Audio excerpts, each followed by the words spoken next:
ಇಂದು ಈ ರೈತನಿಗೆ ಏನು ತೋಚದಾಗಿದೆ. ಈ ರೈತನನ್ನು ಕೈ ಹಿಡಿದು ಕಾಪಾಡುವ ಜವಾಬ್ದಾರಿ ನಿನ್ನನೆ ಕೂಡಿದ ತಾಯಿ, ನಿನ್ನನೆ ಕೂಡಿದೆ. ಕಳೆದ ವರ್ಷ ಭೂಮಿಗೆ ಬಿತ್ತಿದ ಬೀಜ ಬಹು ಎತ್ತರ ಬೆಳೆದು ಬಹು ಭೀಕರ ಬಿರುಗಾಳಿಗೆ ಸಿಲುಕಿ ಒಂದು ಅಡಿ ನೀರಿಲ್ಲದೆ ಬಲಿ ಬಿರುಗಾಳಿಗೆ ಬತ್ತಿ ಹೋಯಿತು ಈ ಬಡ ರೈತನ ಬಾಳಿನಲ್ಲಿ. ಈ ವರ್ಷವೂ ಕೂಡ ಹಾಗೇನಾದರೆ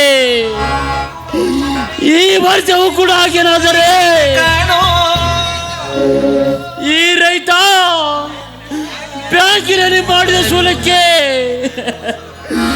2 ಲಕ್ಷಕ್ಕೆ ಅಸಲು ಬಡ್ಡಿ ಸೇರಿ 3 ಲಕ್ಷವಾಗಿ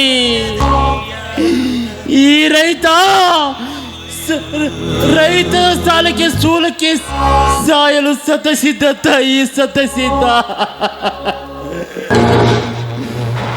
ಈ ರೈತ ಭೂಮಿ ತಾಯಿ ನಂಬಿ ಉಡಿ ತುಂಬಿ ನಂಬಿಯುವುದು ಈ ರೈತನ ಧರ್ಮ. ಭೂಮಿ ಹಸಿರಾದರೆ ಈ ರೈತನ ಉಸಿರು,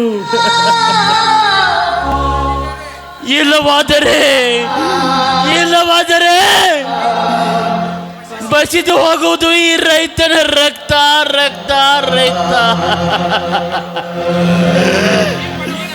ಈ ಬಡವನ ಪಾಲಿನಲ್ಲಿ ಬಡತನದ ಬೇಗೆ ಬಂದರೆ ಯಾರೇನು ಮಾಡುವುದು?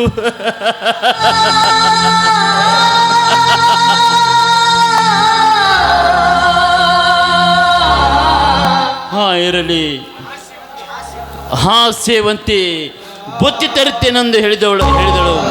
ಎಷ್ಟು ಹೊತ್ತವ್ರು ಯಾಕೆ ಬರಲಿಲ್ಲ?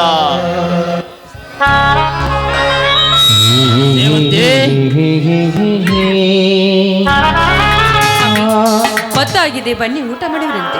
ಯಾಕೆ ಸೇವಂತಿ ಎಷ್ಟು ಹೊತ್ತಾಯಿತು? ಏನೇ ಇಲ್ಲ ರೀ, ಬುತ್ತಿ ತರೋದ್ರಲ್ಲಿ ಒಂದು ಸ್ವಲ್ಪ ಲೇಟ್ ಆಯಿತು.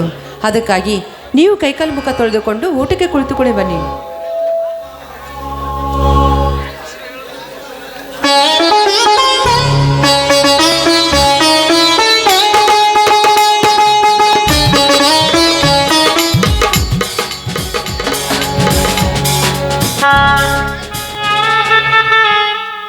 ಬಡವನಾದರೆ ಏನು ಪ್ರಿಯೇ ಕೈತುತ್ತು ತಿಳಿಸುವೆ, ಬಡವನಾದರೆ ಏನು ಪ್ರಿಯೇ ಕೈತುತ್ತು ತಿಳಿಸುವೆ.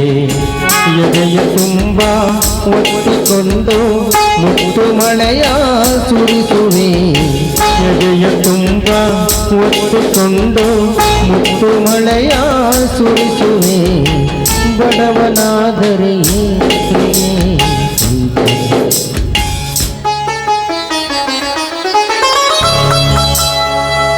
ಸೇವಂತಿ, ಯಾಕೆ ಇಂದು ಸಪ್ಪಾಗಿರ್ವೆಲ್ಲ?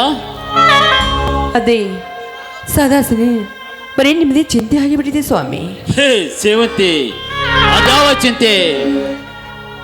ಏನಿಲ್ಲ ರೀ, ಈ ನಿಮ್ಮ ಸಾಲದ ಸುಳಿಯಲ್ಲಿ ಸಿಕ್ಕು ಒದ್ದಾಡ್ದು ಸೌದು ಸಣ್ಣ ಆಗುತ್ತಾ ಇದ್ದೀರಲ್ಲ ಅದಕ್ಕೆ. ಹುಚ್ಚಿ, ಹುಟ್ಟಿದವಳ ಸಾಯುವುದು, ಕಟ್ಟಿದ ಮನೆ ಬೀಳುವುದು ಖಚಿತ. ಚಿಂತೆ ಮುಪ್ಪು ತರುತ್ತೆ, ನಗು ಯೌವನ ತರುತ್ತೆ ಎಂಬುದು ಬಲ್ಲವರು ಹೇಳಿದ ಮಾತನ್ನು ನೀನು ಕೇಳಿಲ್ಲವೇ? ಸ್ವಾಮಿ, ಬಾಲದಿಂದ ಬಂದು ಬಡತನದಿಂದ ಬದುಕಿದರೆ ನಿಮ್ಮ ಬಾಳು ಈ ಬಡತನದಿಂದ ಬಯಲಾಗುವುದು ಯಾವಾಗ ಸ್ವಾಮಿ? ಈ ಸಮಾಜದಲ್ಲಿ ಮುಂದೆ ಬರುವುದು ಯಾವಾಗ ಸ್ವಾಮಿ? ಯಾವಾಗ? ಸೇವಂತಿ, ಈ ಬಡವ ಬಡತನದಲ್ಲಿ ಬಳಲಿ ಎಂದು ಆ ಭಗವಂತನ ಮಹಣೆಯಲ್ಲಿ ಬರೆದಿದ್ದಾರೆ. ಅದನ್ನು ತಪ್ಪಿಸಲು ಆ ಭಗವಂತನ ಮಹಣೆಯಲ್ಲಿ ಬರೆದಿದ್ದಾರೆ. ಯಾರಿಂದಲೂ ಸಾಧ್ಯವಿಲ್ಲ ಸೇವಂತಿ, ಯಾರಿಂದಲೂ ಸಾಧ್ಯವಿಲ್ಲ. ಸ್ವಾಮಿ, ಅಳಬೇಡ ಸ್ವಾಮಿ, ಅಳಬೇಡಿ. ನೋಡಿ, ಈ ಆಸ್ತಿಯಲ್ಲಿ ಬಂದ ಹಣದ ಕಾಸಿನಲ್ಲಿ ಒಂದಿಷ್ಟು ಆಸ್ತಿಯನ್ನು ಮಾರಿ ಸಾಲವನ್ನು ತೀರಿಸಿ ಅದೇ ಆಸ್ತಿಯಲ್ಲಿ ಬಂದ ಸಂಸಾರವನ್ನು ಸಾಗಿಸೋಣ ಸ್ವಾಮಿ, ಸಂಸಾರವನ್ನು ಸಾಗಿಸೋಣ. ನೀನು ಹೇಳುತ್ತಿರೋ ಮಾತು ನಿಜ ಸೇವಂತಿ.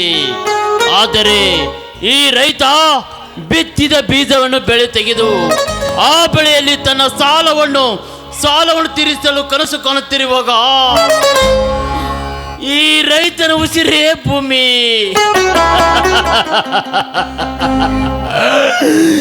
ಈ ರೈತನ ಉಸಿರೇ ಭೂಮಿ. ಆ ಭೂಮಿ ಇನ್ನೊಬ್ಬರ ಸ್ವತ್ತಾದರೆ, ಇನ್ನೊಬ್ಬರ ಸ್ವತ್ತಾದರೆ ಈ ರೈತ ಇದು ಸತ್ತಂತೆ ಸೇವಂತಿ, ಇದು ಸತ್ತಂತೆ. ಸ್ವಾಮಿ, ಆ ನನ್ನ ಮನೆ ದೇವಿ ಎಲ್ಲಮ್ಮ ಮತ್ತು ದುರ್ಗಾ ಮಾತೆ ಯಾವ ದಾರಿ ತೋರಿಸ್ತಳೋ ಆ ದಾರಿಯಲ್ಲಿ ನಡೆಯುವುದು ಈ ನರಮಾರ್ವರ ನರಮಂಗಲವೇ. ಹೌದು ಸೇವಂತಿ, ಆ ನನ್ನ ತಾಯಿ ಎಲ್ಲಮ್ಮ ದೇವಿ ನಮ್ಮಿಬ್ಬರ ರುದ್ರಭೂಮಿ ಸಮೀಪಿಸುತ್ತಿರುವಾಗ ಆ ನನ್ನ ತಮ್ಮ ಭಾರ್ಗವ ಅವನ ತಲೆ ಮೇಲೆ ಇನ್ನೂ ತಲೆ ಮಾಂಸ ಹಾರಿಲ್ಲ. ಆ ನನ್ನ ತಮ್ಮ ಭಾರ್ಗವನಿಗೋಸ್ಕರ, ಆ ನನ್ನ ತಮ್ಮನ ಸುಖ ಸಂತೋಷಗೋಸ್ಕರ ಈ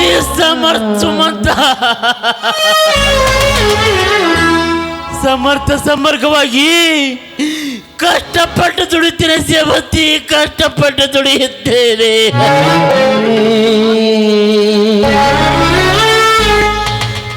ಸ್ವಾಮಿ, ನನ್ನ ಮೈದಿನಗಾಗಿ ನಾಯಿಬ್ಬರು ನಗುನಗುತ್ತಾ ಇದ್ದರೆ ಅವನು ಸಂತೋಷದಿಂದ ನಗುನಗುತ್ತಾ ಇರ್ತಾನ ರೀ.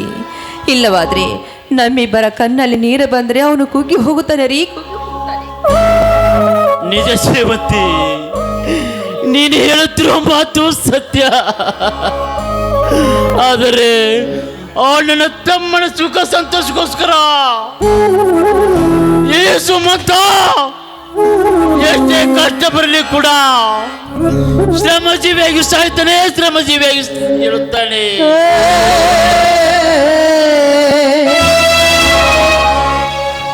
ಆ ಸ್ವಾಮಿ, ನನ್ನ ಮೈದನ ಬರೋ ಸಮಯವಾಯಿತು. ನನ್ನ ಮೈದನಿಗೆ ಅಡಿಗೆ ಸಿದ್ಧತೆ ಮಾಡಬೇಕು. ನಾ ಇನ್ನು ಬರ್ತೀನಿ. ಸರಿ ಸೇವಂತಿ, ಈ ನಿನ್ನ ಗಂಡನ ಕಷ್ಟದಲ್ಲಿ ನೀನು ಬಾಗಿರುವಾಗ ಈ ಸಂತೋಷ ಸಮಯದಲ್ಲಿ ಒಂದು ಇಂಪಾದ ಗಾಯನ ಮುಡಿ ಬರಬಾರ್ದೆ. ಆಹಾ, ಅರಸನ ಸಂದೇಶನ ತಿರಸ್ಕರಿಸಲು ಅದೆಂದಿಗೂ ಸಾಧ್ಯವಿಲ್ಲ ಸ್ವಾಮಿ.